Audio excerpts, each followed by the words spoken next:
Dear students, ഈ ക്ലാസ്സിലൂടെ നമ്മൾ discuss ചെയ്യുന്നത് ബിഗ് ഡാറ്റ എന്നുള്ള ടോപ്പിക്കിനെ കുറിച്ചാണ്. ക്ലിയർ? സോ എന്താണ് big data? So extremely large data sets that may be analyzed computationally to reveal patterns, trends and associations, especially relating to human behavior and interaction. അങ്ങനെ നമ്മൾ പറയുന്ന പേരാണ് ബിഗ് ഡാറ്റ. ക്ലിയർ? അപ്പോൾ വലിയൊരു ഡാറ്റ സെറ്റ്സ്. ക്ലിയർ? അതിലൂടെ എന്ത് ചെയ്യാൻ പറ്റുന്നു? ചില കാര്യങ്ങളൊക്കെ നമുക്ക് നോക്കിയെടുക്കാൻ പറ്റുന്നത് അനലൈസ് ചെയ്യുകയാണെങ്കിൽ ചില പാറ്റേൺ, ട്രെൻഡുകൾ, അസോസിയേഷൻ, ക്ലിയർ, ഹ്യൂമൻ ബിഹേവിയറിനെ കുറിച്ചോ ഹ്യൂമൻ ഇൻ്ററാക്ഷനെ കുറിച്ചോ ഹ്യൂമൻ്റെ ലൈക്ലിഹുഡ് ആക്ഷൻസ്, അല്ലേ, ഫ്യൂച്ചറിൽ വരാൻ സാധ്യതയുള്ള ആക്ഷനെ കുറിച്ചോ ഇതിനെക്കുറിച്ചൊക്കെ ചില ഇൻഫർമേഷൻ എടുക്കണമെങ്കിൽ നമ്മൾ എന്ത് ചെയ്യണം?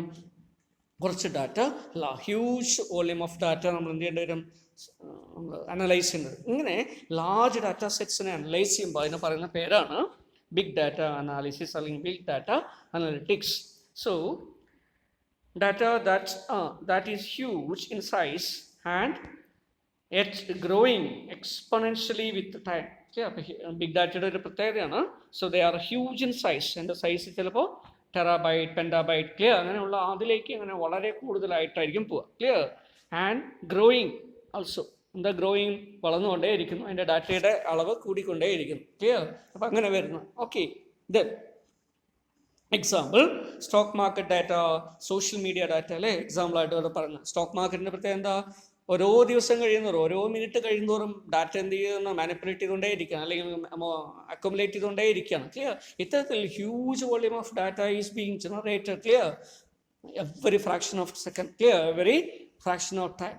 ഓക്കെ. അതുപോലെ സോഷ്യൽ മീഡിയ, നമ്മുടെ സോഷ്യൽ മീഡിയ അക്കൗണ്ട് എടുത്ത് നോക്കുക, അല്ലേ, ഓരോ സമയം മെസ്സേജ് വന്നുകൊണ്ടേ ഇരിക്കണം, അക്കോമുലേറ്റ് ചെയ്തുകൊണ്ടേ ഇരിക്കണം. ക്ലിയർ? അത് ഗ്രോ ചെയ്തുകൊണ്ടേ ഇരിക്കണം. അപ്പോൾ അത്തരത്തിൽ വരാവുന്ന ഡാറ്റയ്ക്ക് നമ്മൾ പറയുന്ന പേരാണ് big data. So dimensions of big data നമ്മുടെ ടെക്സ്റ്റ് ബുക്കിൽ volume, variety, veracity and velocity ഇങ്ങനെ 4 കൊടുത്തിരിക്കുന്നത്. പക്ഷേ എങ്കിലും നമ്മൾ ബിഗ് ഡാറ്റയുമായി ബന്ധപ്പെട്ട് നോക്കുമ്പോൾ അതിനെ 5 V's എന്നാണ് പറയുക കേട്ടോ. 5 Vകളുണ്ട് ഇങ്ങനെ. ക്ലിയർ? ഇതിൽ വാല്യൂ എന്നുകൂടെ ചേർക്കാറുണ്ട്. ഓക്കെ. സോ നമുക്കതിനെ കുറിച്ച് നോക്കാം. So 5 V's of big data എന്തൊക്കെയാണ് ഈ 5 V's? ക്ലിയർ? സോ ഒന്നാമത്തെ കേസ് നോക്കൂ. So what is one? Volume, അല്ലേ? വോളിയം എന്താണ്? വളരെ കൂടുതലാണ്. Clear? So that is terabytes. Clear? അല്ലെങ്കിൽ അതിനേക്കാളും കൂടുതലായിട്ടുള്ള രീതിയിലായിരിക്കും ഡാറ്റയൊക്കെ നമ്മൾ മെഷർ ചെയ്യപ്പെടുന്നത്. ക്ലിയർ? അത്രയും ഡാറ്റ ഉണ്ടാവുന്ന അർത്ഥം. ക്ലിയർ? ദെൻ റെക്കോർഡ്സ്, ആർക്കീവ്സ്, ഇതൊക്കെ ഇതിൻ്റെ ഭാഗമായിട്ട് വരുന്നു. ക്ലിയർ? അതുപോലെ തന്നെ ടേബിൾസ്, ഫയൽസ്, ഇതെല്ലാം ഉൾപ്പെടുന്നു. ഡിസ്ട്രിബ്യൂട്ടറും ഒക്കെ വരും. ക്ലിയർ? ഡിസ്ട്രിബ്യൂട്ടർ ഫയൽസ് ഇതെല്ലാം വരും. അപ്പോൾ എല്ലാം കൂടെ വോളിയം ഓഫ് ഡാറ്റ എന്തായിരിക്കും? വളരെ കൂടുതലായിരിക്കും. Clear? So volume is one of the key dimension of big data. അപ്പോൾ ബിഗ് ഡാറ്റയുടെ ഒരു പ്രധാനപ്പെട്ട ഫീച്ചറായിട്ടോ അല്ലെങ്കിൽ ഡയമെൻഷനായിട്ടോ നമുക്ക് പറയാൻ പറ്റുന്ന കാര്യമാണ് volume. Okay. So what is next one? Variety. Clear? ലെഫ്റ്റിലേക്ക് നമുക്ക് നോക്കാം. വെറൈറ്റി എന്താ? വെറൈറ്റി എന്ന് പറഞ്ഞാൽ ഏതെങ്കിലും ഒരു ടൈപ്പ് ഓഫ് ഡാറ്റയാണോ ഉണ്ടാവുക? അല്ല. Clear? Multiple type of data. Clear? Variety of data. Clear? അതെല്ലാം കൂടി ചേർന്നിട്ടാണ് ബിഗ് ഡാറ്റ ആവുന്നത്. ഓക്കെ. അപ്പോൾ അതിലെന്തൊക്കെ വരുന്നു? സ്ട്രക്ചേർഡ് ഡാറ്റ ഉണ്ടാവും, അൺസ്ട്രക്ചേർഡ് ഡാറ്റ ഉണ്ടാവും, മൾട്ടി ഫാക്ടർ ഡാറ്റ ഉണ്ടാവും, പ്രോബബിലിസ്റ്റിക് ഡാറ്റ ഉണ്ടാവും, ലിങ്ക്ഡ് ഡാറ്റ ഉണ്ടാവാം, ഡൈനാമിക് ഡാറ്റ ഉണ്ടാവാം. ക്ലിയർ? നമുക്കറിയാവുന്ന രീതിയിൽ പറയുകയാണെങ്കിൽ, അല്ലെ, എക്സൽ ഫയൽ ഉണ്ടാവാം, ഡോക്യുമെന്റ് ഫയൽ ഉണ്ടാവാം, സ്പ്രെഡ്ഷീറ്റ് ഫയലുകൾ ഉണ്ടാവാം. ക്ലിയർ? അല്ലെങ്കിൽ വേറെയുള്ള ഫോർമാറ്റിലുള്ള ഫയലുകൾ ഉണ്ടാവാം. ഓക്കെ. ഇങ്ങനെ പലതരത്തിലുള്ള ഡാറ്റ, അല്ലെ, വീഡിയോസ് ഉണ്ടാവാം, ഓഡിയോ ഉണ്ടാവാം. ക്ലിയർ? മൾട്ടിമീഡിയ ഫയൽസ് ഉണ്ടാവാം. ഓക്കെ. ഇങ്ങനെ എല്ലാം കൂടി ചേർന്ന് വരുമ്പോൾ അതെന്തായി? Data become variety. Clear? So അതും ബിഗ് ഡാറ്റയുടെ ഒരു പ്രത്യേകതയാണ്. ദെൻ വെറാസിറ്റി വേറൊരു പ്രധാനപ്പെട്ട ഫീച്ചറാണ്. ക്ലിയർ? സോ ഒരു ബിഗ് ഡാറ്റയുടെ പ്രത്യേകത എന്താ? അതിലുള്ള ഡാറ്റ എങ്ങനെയുള്ളതായിരിക്കണം? കറക്റ്റ് ആയിരിക്കണം, ആക്യുറേറ്റ് ആയിരിക്കണം, അല്ലേ?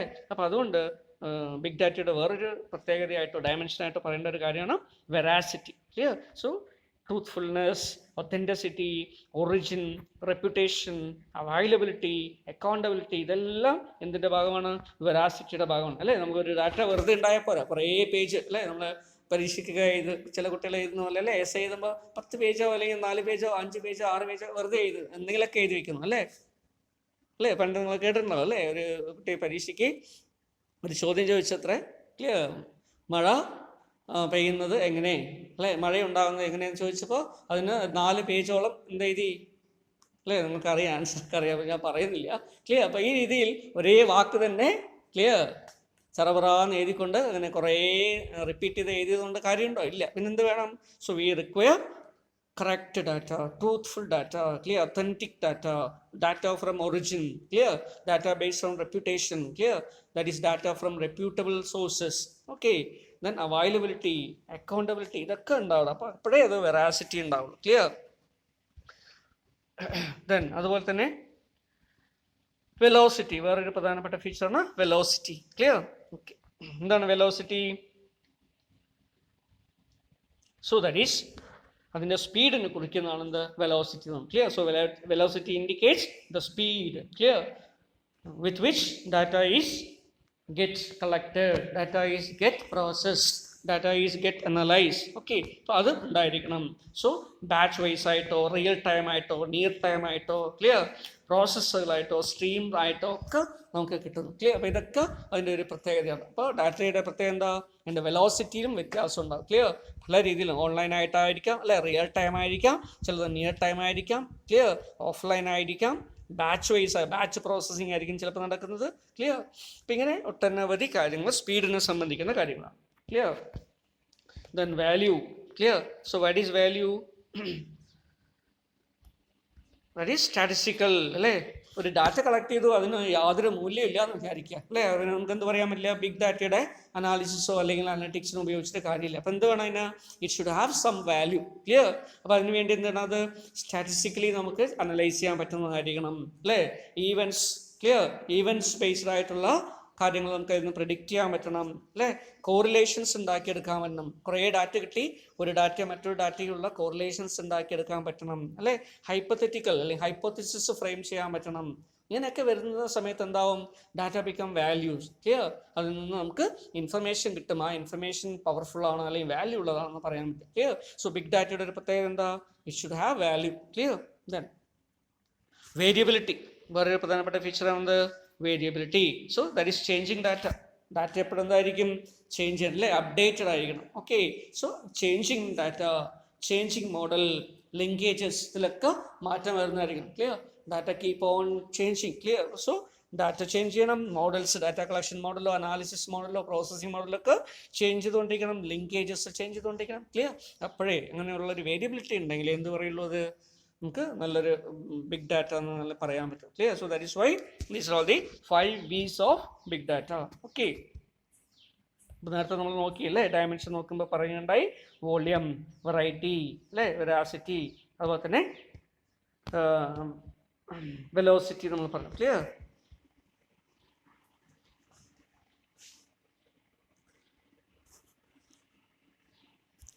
So what is next? അടുത്തതായിട്ട് നമുക്ക് നോക്കാനുള്ളത് ഇതിൽ 6 എണ്ണം വരുന്നുണ്ട്, അല്ലേ? 5 ആണ് ഇവിടെ കൊടുത്തിരിക്കുന്നെങ്കിലും ആക്ച്വലി 6 എണ്ണം. ക്ലിയർ? 6 എലമെൻറ്റ്സ് നമുക്ക് വരുന്നുണ്ട്. ഓക്കെ, ചില കേസസിൽ ഇത് 5 അല്ല 6 അല്ല, പിന്നെ എന്താണ് 7 V's ആയിട്ട് പറയാറുണ്ട്. Clear? So what are the 7 V's of big data analysis? Clear? ഇപ്പോൾ നിങ്ങൾ പിക്ചറിൽ കാണുന്നുണ്ടാവും. ക്ലിയർ? ഇതിൽ എന്തൊക്കെയാണ് ഉള്ളത് നോക്കൂ. Velocity, variety, veracity, value, volume, ഇതൊക്കെ നമ്മൾ പറഞ്ഞാണ്. വേരിയബിലിറ്റി നേരത്തെ പറഞ്ഞു. ക്ലിയർ? വിഷ്വലൈസേഷൻ. ക്ലിയർ? 7ാമത്തെ ഒന്നുകൂടെ വരുന്നുണ്ട്.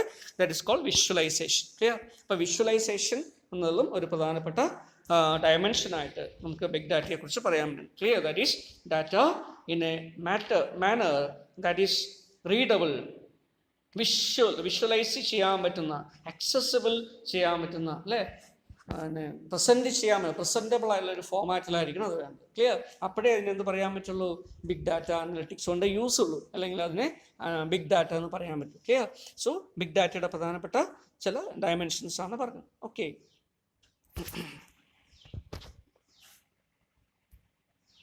So types of big data.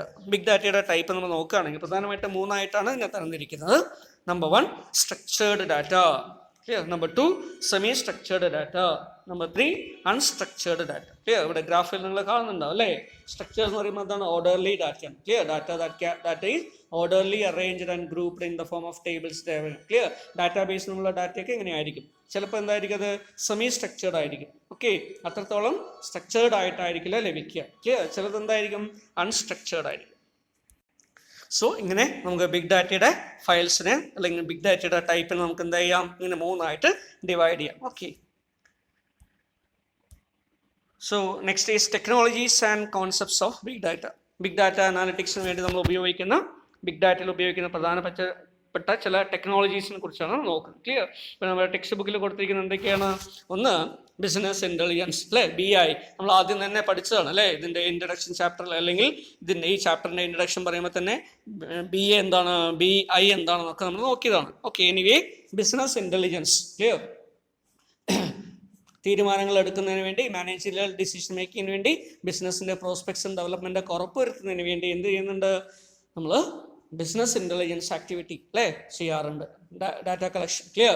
Internal ഡാറ്റയും എക്സ്റ്റേണൽ ആയുള്ള ഡാറ്റയൊക്കെ കളക്ട് ചെയ്ത് അനലൈസ് ചെയ്ത് അതിൽ നിന്ന് നമ്മൾ എന്ത് ചെയ്യുന്നു? മോഡൽസും റിലേഷൻഷിപ്പും കോറിലേഷനും ഒക്കെ ഡെവലപ്പ് ചെയ്യുന്നു. ക്ലിയർ? അപ്പോൾ അത്തരത്തിലുള്ള ബിസിനസ് ഇൻ്റലിജൻസ് എന്ന് പറയുന്ന ഒരു പ്രധാനപ്പെട്ട കമ്പോണൻ്റ് ആണ്, ടെക്നോളജിയാണ്. Clear? Data mining, clear? So for purpose of big data analytics, അല്ലേ, ബിഗ് ഡാറ്റ നടപ്പിലാക്കണമെങ്കിൽ നമുക്ക് എന്ത് ചെയ്യണം? We need to mine the data, അല്ലേ? എവിടെ നിന്ന് മൈൻ ചെയ്യേണ്ട വരും? ഡാറ്റയിൽ നിന്ന് നമ്മൾ ആവശ്യമുള്ള ഇൻഫർമേഷൻ എടുക്കണം. അപ്പോൾ ബിഗ് ഡാറ്റ, ഈ വലിയ ഹ്യൂജ് വോള്യൂം ഓഫ് ഡാറ്റയിൽ നിന്ന് നമുക്ക് ആവശ്യമുള്ള ഡാറ്റയെ മൈൻ ചെയ്തെടുക്കണം. ക്ലിയർ? അപ്പോൾ അത് data mining. Then statistical application, അല്ലേ? പലപ്പോഴും ചില ടൂൾസും ടെക്നിക്സും മോഡൽസും ഫോർമുലാസും ഒക്കെ ഉപയോഗിച്ചിട്ട് നമുക്ക് എന്ത് ചെയ്യാൻ പറ്റൂ? ചില കാര്യങ്ങൾ ചെയ്തെടുക്കാൻ പറ്റും, അല്ലേ? ഇൻഫർമേഷൻ ജനറേറ്റ് ചെയ്യാൻ പറ്റും, കോറിലേഷൻ എസ്റ്റാബ്ലിഷ് ചെയ്യാൻ പറ്റും, ഹൈപ്പത്തിസിസ് ടെസ്റ്റ് ചെയ്യാൻ പറ്റും, അല്ലേ? പോസിബിലിറ്റീസ് ടെസ്റ്റ് ചെയ്യാൻ പറ്റും, ഓക്കെ, പ്രോബബിലിറ്റീസ് ജനറേറ്റ് ചെയ്യാൻ പറ്റും. അപ്പം അതുകൊണ്ട് സ്റ്റാറ്റിസ്റ്റിക്കൽ ആപ്ലിക്കേഷൻസ് നമ്മൾ ഉപയോഗിക്കാറുണ്ട്. പ്രെഡിക്റ്റീവ് അനലിറ്റിക്സ്, അല്ലേ? ഫ്യൂച്ചറിനെ കുറിച്ചാണ് നമ്മൾ പ്ലാൻ ചെയ്യുന്നതെങ്കിൽ ഫ്യൂച്ചറിൽ നമ്മൾ എന്ത് ചെയ്യേണ്ടി വരും? പ്രെഡിക്റ്റീവ് ആയിട്ടുള്ള കാര്യം, അല്ലേ? അതിന് പറയുന്ന പേരാണ് പ്രെഡിക്റ്റീവ് അനലിറ്റിക്സ്. ക്ലിയർ? ഇപ്പോഴത്തുള്ള കറണ്ട് സെനാരിയോ ബേസ് ചെയ്തുകൊണ്ട് ഫ്യൂച്ചർ സെനാരിയോ എങ്ങനെ ആയിരിക്കും, അല്ലേ? അപ്പോൾ അങ്ങനെയുള്ള മോഡൽസ് ഡെവലപ്പ് ചെയ്ത് പ്രെഡിക്റ്റീവ് അനലിറ്റിക്സ് നമ്മളിവിടെ ഉപയോഗിക്കുന്നു. അതുപോലെ തന്നെ data modelling, clear? Based on certain situation scenario അനുസരിച്ച്, ക്ലിയർ? നമ്മുടെ ഡാറ്റ സ്ട്രക്ചറിനനുസരിച്ച് എന്ത് ചെയ്യുന്നു? മോഡൽ ബിൽഡ് ചെയ്യണം, അല്ലേ? ഓർഗനൈസേഷൻ്റെ ഗോൾ അച്ചീവ് ചെയ്യുന്നതിന് ആവശ്യമായിട്ടുള്ള മോഡൽസ്, ക്ലിയർ? ഡാറ്റ മോഡൽസ് എന്നാണ് പറയുക. ക്ലിയർ? അപ്പോൾ ആ ഡാറ്റ മോഡൽസ് ചെയ്തെടുക്കുക. ഓക്കെ, അപ്പോൾ ഇത്തരം കാര്യങ്ങളെല്ലാം എന്തിൻ്റെ ഭാഗമാണ്? Technologies or concepts related to big data.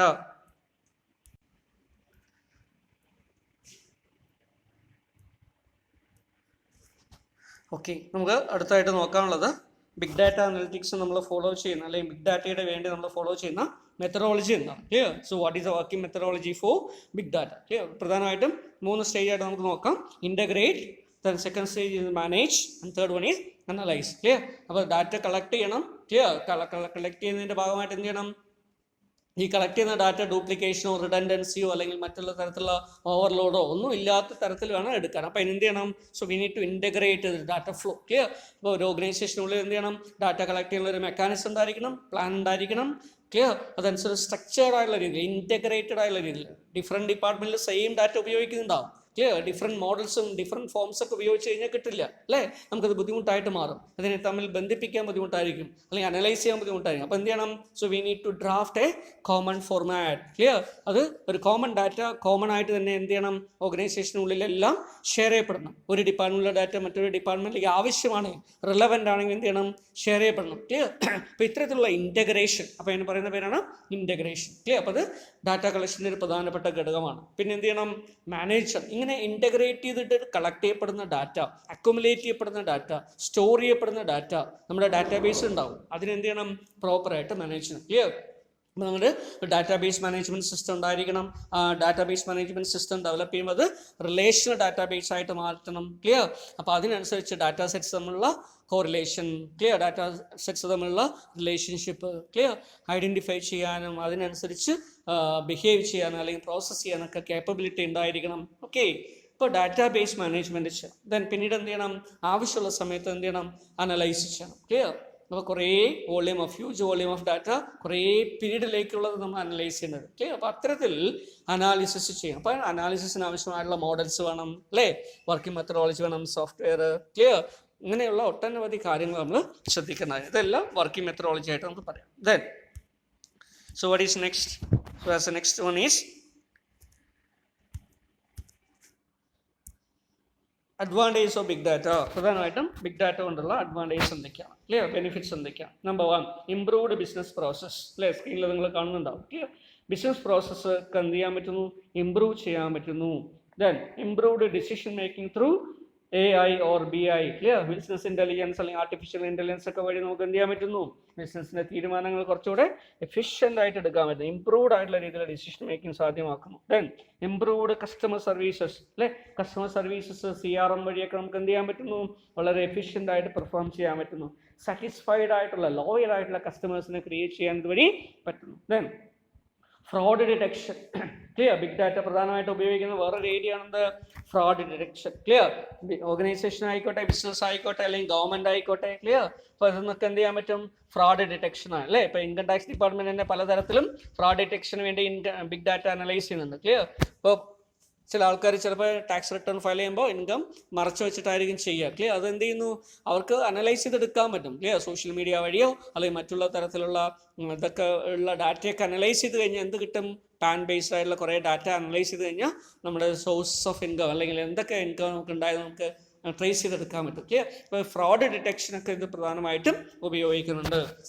Then early identification of risk to the product and services. Clear, അതുപോലെ തന്നെ റിസ്ക്, പ്രോഡക്റ്റുകൾക്കോ സർവീസുകൾക്കോ വരാൻ സാധ്യതയുള്ള റിസ്കുകൾ, അല്ലേ, അതിൻ്റെ ഡിമാൻഡിൽ സംഭവിക്കാവുന്ന പ്രോബ്ലം അല്ലെങ്കിൽ അതിൻ്റെ ടെക്നോളജിയിൽ സംഭവിക്കാവുന്ന പ്രോബ്ലം. ക്ലിയർ, ഇതിനെങ്ങനെയുള്ള കാര്യങ്ങളെക്കുറിച്ചൊക്കെ എന്ത് ചെയ്യുന്നു, വളരെ എളുപ്പത്തിൽ തന്നെ അത് ഏർലി സ്റ്റേജിൽ തന്നെ ഡിറ്റക്ട് ചെയ്യാനും അതനുസരിച്ച് നമ്മുടെ പ്രോഡക്റ്റിനെ മോഡിഫൈ ചെയ്യാം. അല്ലേ, പ്രോഡക്റ്റ് ലൈഫ് സൈക്കിളിൻ്റെ ലാസ്റ്റ് സ്റ്റേജിൽ പോയിട്ട് മോഡിഫൈ ചെയ്യാൻ പറ്റില്ല. അപ്പോൾ എന്ത് ചെയ്യണം, അല്ലേ, അത് ഇൻട്രഡക്ഷൻ, ഗ്രോത്ത്, മെച്യൂരിറ്റി ഒക്കെ ആകുന്നതിൻ്റെ ആ സമയത്ത് തന്നെ നമ്മൾ അടുത്ത സ്റ്റേജിനെ കുറിച്ച് പ്ലാൻ ചെയ്യണം. ക്ലിയർ, അപ്പോൾ ആ രീതിയിൽ തന്നെ പ്ലാൻ ചെയ്തെടുക്കാൻ പറ്റും. ക്ലിയർ, അതുപോലെ തന്നെ വീണ്ടും ചില പോയിന്റ്സ് കൂടെ പറയുന്നുണ്ട്. So big data has enabled predictive analytics. Clear, predictive അനലിറ്റിക്സിന് സാധ്യത കൊണ്ടുവരുന്നു, അല്ലേ, ഫ്യൂച്ചറിസ്റ്റിക് ആയിട്ടുള്ള കാര്യങ്ങളെക്കുറിച്ച് പ്രെഡിക്റ്റ് ചെയ്യാൻ ബിഗ് ഡാറ്റയിലൂടെ അനലിറ്റിക്സിലൂടെ നമുക്ക് കഴിയുന്നുണ്ട്.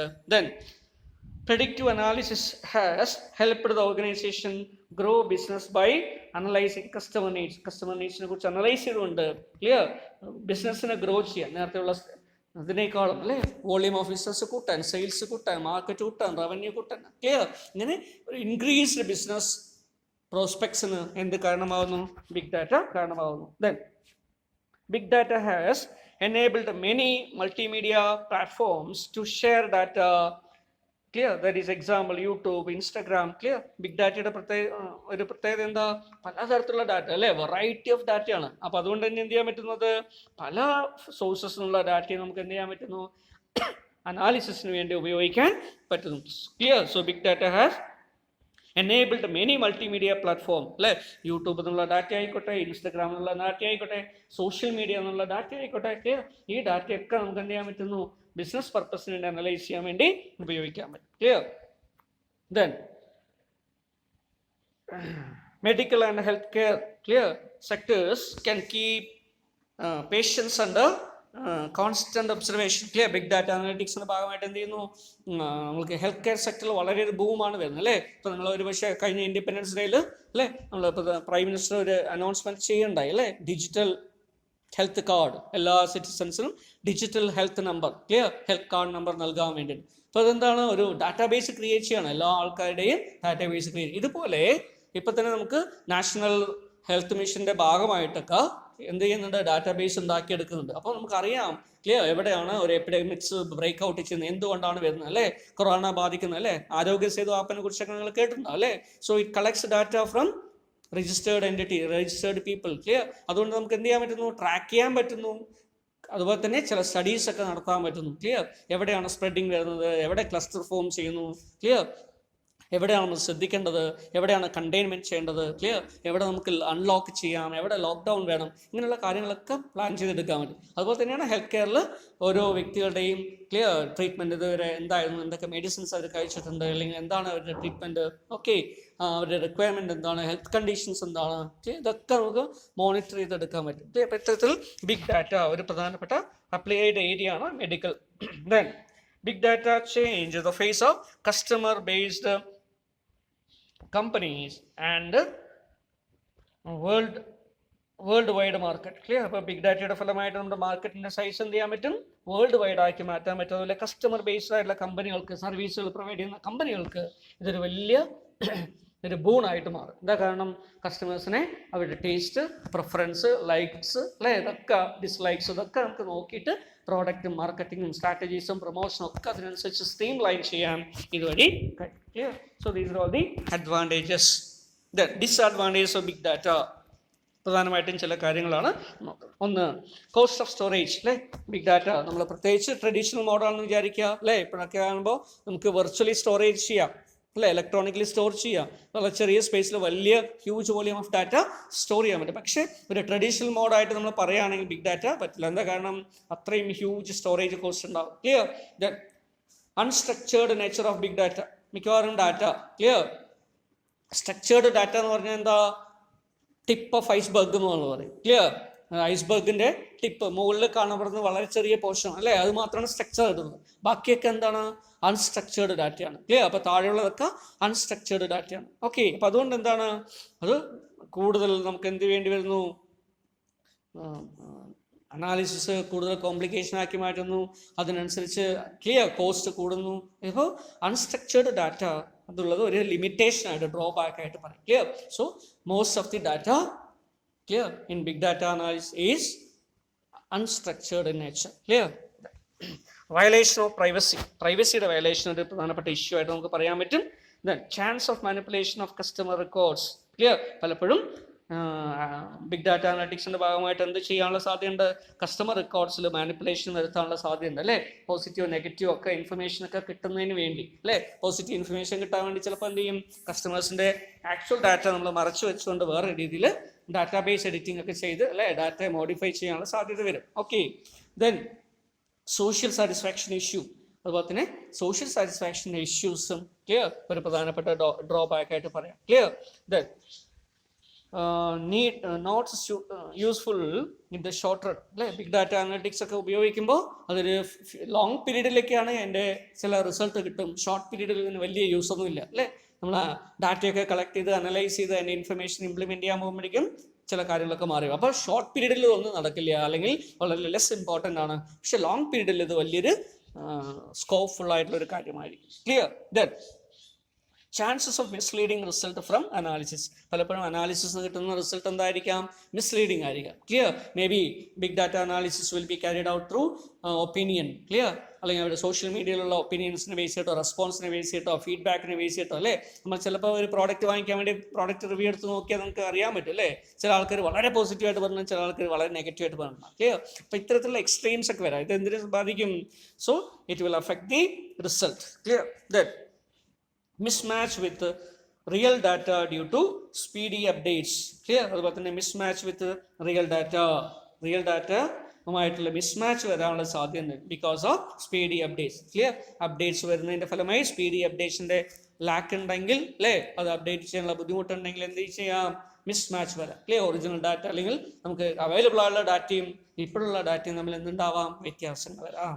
Then excessive and disturbing product suggestion. Clear? ചിലപ്പോൾ ബിഗ് ഡാറ്റയുടെ ഒക്കെ ഒരു ദൂഷ്യവശമായിട്ട് പറയുന്നൊരു കാര്യമാണ് അല്ലേ. നമ്മളൊരു അത്യാവശ്യ ഒരു കാര്യത്തിന് വേണ്ടി ഫോണിൽ എടുത്തിട്ട് ഇപ്പോൾ ഫോർ എക്സാമ്പിൾ ഓൺലൈൻ രജിസ്ട്രേഷനോ അല്ലെങ്കിൽ ഓൺലൈനായിട്ടുള്ള ക്ലാസ്സോ അല്ലെങ്കിൽ എന്തെങ്കിലുമൊക്കെ ചെയ്തുകൊണ്ടിരിക്കാൻ വേണ്ടി നമ്മൾ ചെയ്തുകൊണ്ടിരിക്കുമ്പോഴായിരിക്കും ഒരു പോപ്പപ്പ് മെസ്സേജ് വരിക അല്ലേ, ഒരു പ്രോഡക്റ്റ് സജഷനായിട്ട് വരിക. ബ്രൗസർ എടുക്കുമ്പോഴായിരിക്കും പ്രോഡക്റ്റ് സജഷനായിട്ട് വരിക. ക്ലിയർ? ഇങ്ങനെ എക്സസീവ് ആയിട്ടുള്ള രീതിയിൽ ഡിസ്റ്റർബിംഗ് ആയിട്ടുള്ള രീതിയിൽ പ്രോഡക്റ്റും സർവീസും ഒക്കെ സജസ്റ്റ് ചെയ്യപ്പെടുന്നു. ഏതിൻ്റെ ഫലമായിട്ട്? ബിഗ് ഡാറ്റ അനലിറ്റിക്സിൻ്റെ ഭാഗം അല്ലേ. എങ്ങനെയാണ് അത് സജസ്റ്റ് ചെയ്യുന്നത് അല്ലേ? നമ്മൾ ബ്രൗസർ എടുത്ത് ബ്രൗസ് ചെയ്യുമ്പോൾ എന്തുകൊണ്ടാണ് പ്രോഡക്റ്റിന് സജഷൻ വരുന്നത്? നമ്മൾ പ്രീവിയസ്ലി എപ്പോഴോ നമ്മൾ ട്രേസ് ചെയ്ത് നമ്മൾ സെർച്ച് ചെയ്തിട്ടുണ്ടാവാം. ക്ലിയർ? ഇപ്പോൾ ഫോർ എക്സാമ്പിൾ ഒരു മൊബൈൽ സ്മാർട്ട് ഫോൺ വാങ്ങിക്കാൻ വേണ്ടിയിട്ട് നമ്മളൊരു പ്രോഡക്റ്റ് സെർച്ച് ചെയ്തിട്ടുണ്ടാവും. ഉടനെ എന്താവും? അതിൻ്റെ പ്രോഡക്റ്റുകളുടെ മാർക്കറ്റ് ചെയ്യുന്ന കമ്പനിയുടെ അഡ്വർടൈസ്മെൻറ്റ് വന്നുകൊണ്ടേയിരിക്കും. ക്ലിയർ? അപ്പോൾ അതുപോലെ തന്നെ ഇങ്ങനെ വരാവുന്ന എക്സസീവ് ആയിട്ടുള്ള സജഷൻസ് വരുമ്പോൾ അത് ഒരു ഡിസ്റ്റർബൻസ് ആയിട്ട് മാറും. Clear? So these are all some of the drawbacks or disadvantages of big data. Data science. Clear? നമ്മൾ ഇതുമായി ബന്ധപ്പെട്ട് വരുന്ന വേറെ ടേം ആണ് ഡാറ്റ സയൻസ്. ക്ലിയർ? എങ്കിലും ഇതൊക്കെ തമ്മിൽ വ്യത്യാസമുണ്ട്. ക്ലിയർ? ഡാറ്റ സയൻസും ഡാറ്റ അനാലിസിസും ക്ലിയർ ഡാറ്റ അനലിറ്റിക്സും അതുപോലെ ബിഗ് ഡാറ്റ അനലിറ്റിക്സും ഒക്കെ തമ്മിൽ വ്യത്യാസമുണ്ട്. പക്ഷേ എങ്കിലും എന്താണ് ഡാറ്റ സയൻസ് നോക്കിയപ്പോൾ നമ്മൾ ടെക്സ്റ്റ് ബുക്കിൽ ഇതിനെക്കുറിച്ച് കൊടുത്തിട്ടുണ്ട്. Clear? So it is an interdisciplinary field that uses scientific methods, processes, algorithms and systems to extract knowledge and insights from many structured and unstructured data. Clear? അപ്പോൾ സ്ട്രക്ചേർഡും അൺസ്ട്രക്ചേർഡ് ആയിട്ടുള്ള ഡാറ്റാബേസിൽ നിന്നും clear relevant ആയിട്ടുള്ള information നമ്മൾ എങ്ങനെ എടുക്കുന്നു? by the use of scientific method, by the use of scientific processes, by the use of algorithms, clear, then and system, clear. ഇതൊക്കെ ഉപയോഗിച്ചുകൊണ്ട് ക്ലിയർ കമ്പ്യൂട്ടേഷണൽ ഡിവൈസസും സോഫ്റ്റ്വെയറും ക്ലിയർ അൽഗറിതംസും ഇതൊക്കെ ഉപയോഗിച്ചുകൊണ്ട് നമ്മൾ എന്ത് ചെയ്യുന്നു, ചില സയൻറ്റിഫിക് വേയിൽ നമുക്ക് ആവശ്യമുള്ള ഇൻഫർമേഷൻ എക്സ്ട്രാക്ട് ചെയ്തെടുക്കണം, നോളേജ്, ഇൻസൈറ്റ്, ഇൻഫർമേഷൻ എടുക്കണം, ക്ലിയർ. അതിന് പറയുന്ന പേരാണ് data science. So it is, അത് ഇന്റർ ഡിസിപ്ലിനറി ആണെന്ന് പറയാൻ കാരണം അല്ലേ. എന്താ Inter disciplinary field? Purely mathematics ആണോ? അല്ല. പ്യുവർലി കമ്പ്യൂട്ടർ സയൻസ് ആണോ? അല്ല. പ്യുവർലി സോഷ്യോളജി ആണോ? അല്ല. അപ്പോൾ അവിടെ എന്ത് ചെയ്യേണ്ടി വരും? കുറേയധികം ആസ്പെക്ട്സ് അല്ലേ. സോഷ്യോളജിയുടെ ആസ്പെക്ട്സ് സൊസൈറ്റിയിൽ നിന്നാണെങ്കിൽ നമ്മൾ ഡാറ്റ കളക്ട് ചെയ്യുക അല്ലേ. Sociology, philosophy, psychology, clear. അതുപോലെ തന്നെ mathematics, computer science, clear, electronics, okay, software programming, clear, അതുപോലെ ഹാർഡ്വെയർ മാനുഫാക്ചറുമായി ബന്ധപ്പെട്ട കാര്യം, ഇത് കുറേ ഡിസിപ്ലിൻസ് കൂടി ചേരുമ്പോഴാണ് ഇത് സാധ്യമാവുക. അതുകൊണ്ടാണ് ഇതിന് ഇത് പറയുന്നത് data science. So it is related to data mining, machine learning and big data analytics. അപ്പോൾ ഡാറ്റാ സയൻസ് എന്തുമായി ബന്ധപ്പെട്ടതാണ്? Machine learning, data analytics, clear, data mining, okay, big data analytics, ഇതുമായൊക്കെ ബന്ധപ്പെട്ടതാണ്. ഡാറ്റാ സയൻറ്റിസ്റ്റ് ആരാണ്? ഡാറ്റാ സയൻറ്റിസ്റ്റ് അല്ലേ. സിമ്പിളായിട്ട് പറഞ്ഞാൽ എന്താ? ഡാറ്റാ സയൻസ് പെർഫോം ചെയ്യുന്ന വ്യക്തികളെ നമ്മൾ എന്ത് പറയാം? ഡാറ്റാ സയൻറ്റിസ്റ്റ് അല്ലേ. Person who performs the task of data science activity is called as data scientist. So persons engaged in the field of data science, then they are analytical experts who utilize their skills in both technology and social science to find trends and manage data. Clear, data manage ചെയ്യാനും ഡാറ്റയിൽ നിന്ന് trend എടുക്കാനും correlation എടുക്കാനും, clear, ഫ്യൂച്ചറിനെ predict ചെയ്യാനും ഒക്കെ വേണ്ടി, predictive അനലിറ്റിക്സിന് വേണ്ടി എന്ത് ചെയ്യുന്നു? അവരുടെ അനലിറ്റിക്കൽ നോളേജ്, അവരുടെ സ്കിൽസ്, എബിലിറ്റി ഉപയോഗിക്കുന്ന എക്സ്പേർട്ടുകളെയാണ് നമ്മൾ എന്ത് പറയുന്നത്? Data scientist. Then so they use industry knowledge, contextual understanding, scepticism of existing assumption to uncover solutions to business challenges. Clear. ഇപ്പോൾ ബിസിനസ്സിൽ വരാവുന്ന പ്രോബ്ലംസ്, ചലഞ്ചസ്, അതിനെ സൊല്യൂഷൻസ് റിക്കവർ ചെയ്യാൻ വേണ്ടി, ഡിസ്കവർ ചെയ്യാൻ വേണ്ടി അവരെന്ത് ചെയ്യുന്നു? They uses their industry knowledge. Clear. അപ്പോൾ അതിൽ ഇൻഡസ്ട്രിയെക്കുറിച്ചുള്ള അറിവുണ്ടായിരിക്കണം, കോണ്ടെക്സ്ച്വൽ അണ്ടർസ്റ്റാൻഡിങ് അല്ലെ. സിറ്റുവേഷൻ വരുമ്പോൾ അതിനെ എന്തായിരിക്കണം? നമ്മൾ ആ സിറ്റുവേഷൻ മനസ്സിലാക്കണം അല്ലേ. കേസ് അനാലിസിസ് ആണ്. അപ്പോൾ കേസ് സ്റ്റഡീസ് അല്ലെങ്കിൽ കോണ്ടെക്സ്ച്വൽ അണ്ടർസ്റ്റാൻഡിങ് ഉണ്ടായിരിക്കണം. ക്ലിയർ. സ്കെപ്റ്റിസിസം അല്ലേ, എക്സിസ്റ്റിംഗ് ആയുള്ള അസംഷൻ വെച്ചിട്ടാണ് ഇത് പ്രോബ്ലം ആയിട്ട് മാറിയത്. അപ്പോൾ അതിനെ അല്ലേ, അതിൽ നിന്നും വ്യത്യാസമായിട്ട് സംതിങ് ബിയോണ്ട് അല്ലേ, thinking beyond that, clear, thinking apart from that, അത്തരത്തിലൊരു സ്കെപ്റ്റിക് മൈൻഡോടുകൂടി എക്സിസ്റ്റിംഗ് ആയുള്ള അസംഷൻസ് നോക്കി കാണാൻ പറ്റണം. ക്ലിയർ. ഇതൊന്നൊക്കെ എന്ത് ചെയ്യാൻ പറ്റുന്നു? ബിസിനസ്സിലേക്ക് ആവശ്യമുള്ള പ്രോബ്ലം സോൾവിങ് സൊല്യൂഷൻ ഉണ്ടാക്കിയെടുക്കാൻ പറ്റുന്നു. ക്ലിയർ. അങ്ങനെയുള്ള വ്യക്തികളാണ് data scientist. Role of a data scientist. Clear. Data സയൻറ്റിസ്റ്റിൻ്റെ റോൾ എന്തൊക്കെയാണ്? സോ എംപവറിംഗ് മാനേജ്മെൻറ്റ് ഡിസിഷൻ മേക്കിങ്ങിന് വേണ്ടി ആവശ്യമുള്ള ഇൻഫർമേഷൻ അല്ലേ, വിഷ്വലൈസ്ഡ് ഇൻഫർമേഷൻ, ക്ലിയർ, പ്രൊവൈഡ് ചെയ്യുക. So that is empowering management. Facilitate decision മേക്കിങ്ങിനെ സപ്പോർട്ട് ചെയ്യുക അല്ലേ, ഡിസിഷൻ സപ്പോർട്ട് മെക്കാനിസമായിട്ട് പ്രവർത്തിക്കുക. Then directing actions based on ട്രെൻഡുകൾക്കനുസരിച്ച് എന്ത് ചെയ്യുക? ആക്ഷൻസ് പെർഫോം ചെയ്യുന്നതിന് ആവശ്യമായി ഡയറക്റ്റ് ചെയ്യുക അല്ലേ. ഇങ്ങനെ ചെയ്യുന്നത്, ഇന്ന ട്രെൻഡ് നടന്നുകൊണ്ടിരിക്കുന്നു, ഇതിനനുസരിച്ച് ഇന്ന ആക്ഷൻസ് നമ്മൾ പെർഫോം ചെയ്യണം അല്ലേ. ഇപ്പോൾ മാർക്കറ്റിലുള്ള ട്രെൻഡ് ഇതാണ്, അതിനനുസരിച്ച് നമ്മുടെ കമ്പനിയുടെ പ്രോഡക്റ്റ് ഇങ്ങനെ ആക്കി മാറ്റണം. ഇങ്ങനെയുള്ള കാര്യങ്ങളൊക്കെ എന്ത് ചെയ്യാൻ പറ്റും? ഡയറക്റ്റ് ചെയ്യാൻ. Clear. Then challenging staff to bring best practices. Clear. സ്റ്റാഫിൻ്റെ ഇടയിൽ, എംപ്ലോയീസിൻ്റെ ഇടയിൽ ക്ലിയർ ബെസ്റ്റ് പ്രാക്ടീസസ് നടപ്പിലാക്കാൻ വേണ്ടി അവരെന്ത് ചെയ്യുക? ചാലഞ്ചിങ് അല്ലേ. ഡയറക്റ്റായിട്ട് പറഞ്ഞാൽ ചിലപ്പോൾ പറ്റില്ല. അപ്പോൾ അതിനെന്ത് ചെയ്യണം? ചില മെഷേഴ്സ്, അവരുടെ സൈക്കോളജി ഒക്കെ നോക്കിയിട്ട് എന്ത് ചെയ്യണം? ഒരു ചലഞ്ച് മൈൻഡിലേക്ക് അവർ കൊണ്ടുവരണം. ക്ലിയർ. അപ്പോൾ അതിനാവശ്യമായുള്ള മെഷേഴ്സ് എടുക്കുക. ഐഡൻറ്റിഫൈ ഓപ്പർച്യൂണിറ്റികൾ ഐഡൻറ്റിഫൈ ചെയ്യുക. ക്ലിയർ. ഡാറ്റ അനലൈസ് ചെയ്ത് ഓപ്പർച്യൂണിറ്റി ഐഡൻറ്റിഫൈ ചെയ്യുക. Then providing quantitative data for rational decision മേക്കിങ്ങിന് ആവശ്യമായുള്ള ക്വാണ്ടിറ്റേറ്റീവ് സപ്പോർട്ട് അല്ലേ. ഒരു ഡിസിഷൻ എടുത്തു, അതിനെ എന്തുകൊണ്ട്, why we have taken a decision എന്ന് നാളെ ചോദ്യം വരികയാണെങ്കിൽ അതിനെ സപ്പോർട്ട് ചെയ്യാൻ പറ്റുന്ന ക്വാണ്ടിറ്റേറ്റീവ് ഇൻഫർമേഷൻ എന്ത് ചെയ്യുക? പ്രൊവൈഡ് ചെയ്യുക. ടെസ്റ്റിംഗ് ദ ഡിസിഷൻ, എടുത്തിരിക്കുന്ന തീരുമാനങ്ങൾ എന്ത് ചെയ്യുക? ടെസ്റ്റ് ചെയ്യുക. അതിൻ്റെ മെറിറ്റ്സും ഡിമെറിറ്റ്സും അല്ലേ, ബെനിഫിറ്റും കോസ്റ്റ് എന്ത് ചെയ്യുക? ടെസ്റ്റ് ചെയ്യുക. Identification and refining of target audience. Clear. Target audience എന്ത് ചെയ്യുക? ഐഡൻറ്റിഫൈ ചെയ്യുക, റിഫൈൻ ചെയ്യുക, അപ്ഡേറ്റ് ചെയ്യുക ഒക്കെ ചെയ്യുക. ക്ലിയർ. ടാർഗറ്റ് ഓഡിയൻസ് ആരാ? ആർക്ക് വേണ്ടിയിട്ടാണോ നമ്മൾ ഈ ഡാറ്റ സയൻസ് ചെയ്യുന്നത്? ക്ലിയർ? അത് ബിസിനസ് ആവാം, എക്സിക്യൂട്ടീവ്സ് ആവാം, കസ്റ്റമേഴ്സ് ആവാം, അല്ലേ, അല്ലെങ്കിൽ ഗവൺമെൻറ് ആവാം. ഓക്കെ, അപ്പോൾ അവരെന്ത് ചെയ്യുക? അതിനനുസരിച്ച് സ്ട്രീം ലൈൻ ചെയ്യുക. Then facilitating the staff and recruitment process. അതുപോലെ തന്നെ HR പ്രോസസ്സിൽ എന്ത് ചെയ്യുക? അസിസ്റ്റ് ചെയ്യുക. ക്ലിയർ? റിക്രൂട്ട്മെൻറ്റ്, അല്ലേ, ആരിൽ നിന്നാണ് ആരെയാണ് നമ്മൾ എടുക്കേണ്ടത്, അല്ലേ, ബേസിക്കായിട്ട് നമ്മളെ ജോബ് പെർഫോം ചെയ്യാൻ കഴിവുള്ള ആൾക്കാർ ആരാണ്, അല്ലേ, ഇതൊക്കെ നമുക്ക് ഡാറ്റ അനലിറ്റിക്സിലൂടെ ചെയ്തെടുക്കാൻ പറ്റും. എങ്ങനെ ചെയ്തെടുക്കാൻ പറ്റും? So identification of the right talent for the right place at the right time. Clear? അപ്പോൾ അതിനുവേണ്ടി നമ്മൾ എന്ത് ചെയ്യുന്നു? ചില ബേസസ്, അല്ലേ, ഇപ്പോഴെല്ലാം കമ്പനികൾ ജോബ് പൊസിഷനൊക്കെ ഫില്ല് ചെയ്യാൻ വേണ്ടി, വാക്കൻസികൾ ഫില്ല് ചെയ്യാൻ വേണ്ടി, റിക്രൂട്ട്മെൻറ്റ് ചെയ്യാൻ വേണ്ടി എന്തുകൂടെ ഉപയോഗിക്കാറുണ്ട്? സോഷ്യൽ മീഡിയ അക്കൗണ്ട് കൂടെ ചോദിക്കാറുണ്ട്. ക്ലിയർ? നിങ്ങൾ ഒരു പക്ഷേ ഏതെങ്കിലും കമ്പനിയിൽ ഇൻ്റർവ്യൂവിനൊക്കെ പോവുകയാണെങ്കിൽ നിങ്ങൾക്ക് അറിയാൻ പറ്റും. ക്ലിയർ? അല്ലെങ്കിൽ നിങ്ങളുടെ ഫ്രണ്ട്സോ റിലേറ്റീവ്സോ അല്ലെങ്കിൽ ബ്രദേഴ്സോ സിസ്റ്റേഴ്സോ ഒക്കെ ഇൻ്റർവ്യൂവിന് പോയിട്ടുണ്ടെങ്കിൽ അറിയാൻ പറ്റും. അതിൽ ബയോഡാറ്റ ഫില്ല് ചെയ്യുമ്പോൾ എന്തുകൂടെ ചോദിക്കും? ഒരു സോഷ്യൽ മീഡിയ അക്കൗണ്ട്, അല്ലേ, വാട്സപ്പിലെയോ അല്ലെങ്കിൽ ഫേസ്ബുക്കിലെയോ, ക്ലിയർ, അല്ലെങ്കിൽ ട്വിറ്ററിലെയോ, ഓക്കെ, ഇങ്ങനെയുള്ള സോഷ്യൽ മീഡിയ അക്കൗണ്ട് കൂടെ ചോദിക്കും. എന്തിനു വേണ്ടിയിട്ടാ? So they will make analysis. ആ അക്കൗണ്ടിനെ ബേസ് ചെയ്തിട്ട് എന്ത് ചെയ്യും? അനാലിസിസ് ചെയ്യും. ക്ലിയർ? നമ്മുടെ ഇൻ്ററാക്ഷൻ എങ്ങനെയായിരുന്നു, എത്ര സമയം നമ്മളത് യൂസ് ചെയ്യുന്നു, എന്തിനു വേണ്ടി യൂസ് ചെയ്യുന്നു. ക്ലിയർ? മുഴുവനായിട്ട് അവർക്ക് പറ്റില്ല, പക്ഷേ ചില ടൂൾസ് ഉപയോഗിച്ചുകൊണ്ട് എന്ത് ചെയ്യാൻ പറ്റും? പാറ്റേൺ നമുക്ക് അനലൈസ് ചെയ്യാൻ പറ്റും. ക്ലിയർ? അപ്പോൾ അതുകൊണ്ട് തന്നെ നമ്മുടെ ടാലൻറ്റ് എന്തായിരുന്നു, ക്ലിയർ, നമ്മുടെ സർക്കിൾ എന്താണ്, നമുക്ക് എന്തെല്ലാം സ്കിൽസ് ഉണ്ട്, ക്ലിയർ, അങ്ങനെയുള്ള കാര്യങ്ങളെക്കുറിച്ചൊക്കെ നമുക്ക് ഐഡൻറ്റിഫൈ ചെയ്യാൻ പറ്റും. ഓക്കെ, സോ ഇത്തരത്തിൽ ഇതിനെല്ലാം എന്തിനു ഉപയോഗിക്കുന്നു? HR പ്രോസസ്സിന് ഉപയോഗിക്കുക. So these are some of the roles performed by data scientist in actual business situations. Clear? Okay.